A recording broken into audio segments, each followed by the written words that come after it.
And now, Arash Hamedian, member of the Democratic Iranian opposition, political and human rights activist. So happy to have you here. Thank you. My name is Arash Hamedian. I am a 39-year-old Iranian who is living more than 15 years in Europe. As Israel is daily attacked by the proxies of the Islamic Republic regime over Iran, like Hamas, Hezbollah, Houthis, and others.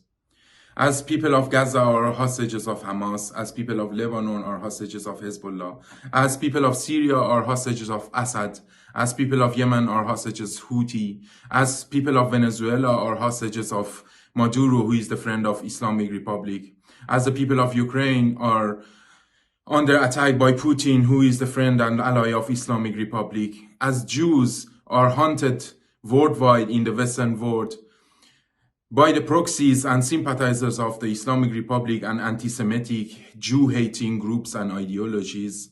I am also hostage of the lobbies and friends of the Islamic Republic for so many years in Europe. I am a member of the democratic Iranian opposition who is fighting for democracy and freedom in Iran with the leadership of Princess Pahlavi, who majority of Iranian people worldwide and inside Iran want him as a democratic alternative for replacing this regime with a democracy.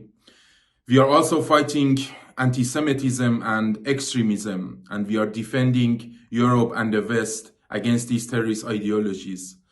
Since 2017, I have asked for asylum, and unfortunately for so many years, I have been run into a non-end process and blackmail and discriminations, while pro-Hamas and pro-Islamic Republic regime people quickly have all the permissions and are free to act and do violence in the West. The Islamic Republic regime and their lobbies are pressing and blocking people like me who are really against them. And their lobbies and proxies, they are not always in a face of aggressive BRD people who are shouting slogans. No, they have people also in academic, cultural, artistic, and other atmospheres in the systems.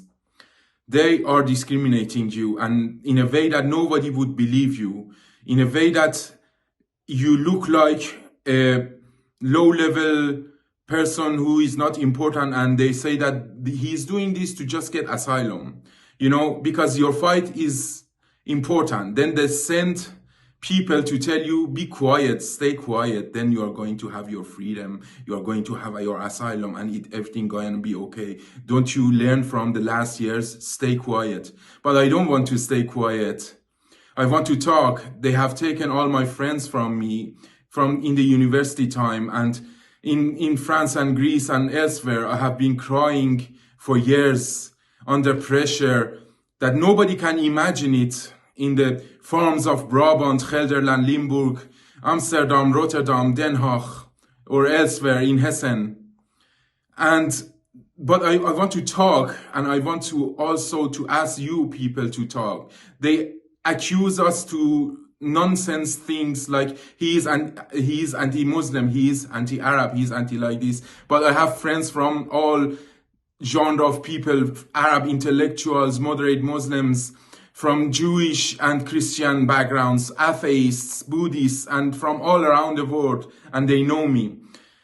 The lobbies of the regime try to infiltrate to European politics and turn them that they don't pressure Islamic Republic. I remember Joseph Borrell, the head of the European Foreign Policy, said, "We have built a garden in Europe. The world is a jungle, and we don't want the jungle to invade the Europe." But is that your garden, Mr. Borrell, that the Jews are, and also pro-Israel people who are trying for existence of Israel, are under hunt and under pressure and discrimination in Europe?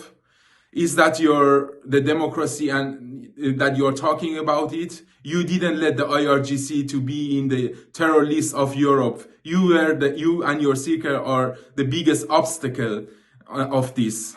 I just want to tell you people, please, we are all hostages of Islamic Republic and their proxies and the Jew-hating ideology. We must stand united together and support each other. Only in this way we can stay free and become free from these terrorists. The Middle East will be free, the world will be free, the Europe and the West, the US will be secure again. We must stand united. Long live freedom.